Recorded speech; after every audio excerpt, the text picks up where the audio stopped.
છો? આજે હું તમારા માટે નવો વિડીયો બનાવી લાવી છું મિત્રો. આપણે આર્ટિફિશિયલ રંગોળી ઘરે બેસીને કેવી રીતે બનાવી શકાય એ હું તમને આજે બતાવીશ.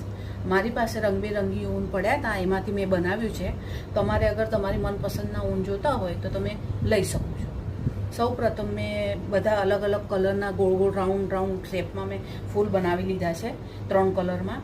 એમાં પછી મેં ડેકોરેશન કર્યું છે. એકમાં મોતી લગાવ્યા છે, બીજી બાજુ મેં ફૂલ લગાવ્યા છે. આ રંગોળીને તમે બે બાજુ પાથરી શકો છો, આમ બી બદલી શકો છો ને આમ બી બદલી શકો છો. આ બાજુ મેં ફૂલ બનાવ્યા છે અલગ અલગ.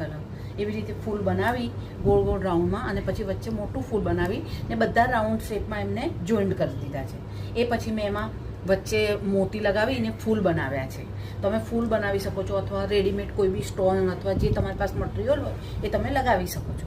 આ રીતે બનાવ્યા પછી તમે એને રાઉન્ડ શેપમાં, ચોરસ શેપમાં, ગોળ શેપમાં બનાવી શકો છો, અને રંગોળી બી કરી શકો છો. એ સિવાય તમે શોપીસ તરીકે બી વાપરી શકો છો. આ રીતે પાથર્યા પછી તમે ચારે બાજુથી એને દીવા મૂકી, અથવા તો તમારી પાસે એ ફૂલ હોય, છોડ હોય કે કંઈ બી ડેકોરેશનની વસ્તુ એ મૂકી અને ચારે બાજુથી તમે ડેકોરેટ કરી શકો છો. Thank you. તમને અમારો વિડીયો પસંદ આવ્યો હોય તો લાઈક, સબસ્ક્રાઈબ કરજો.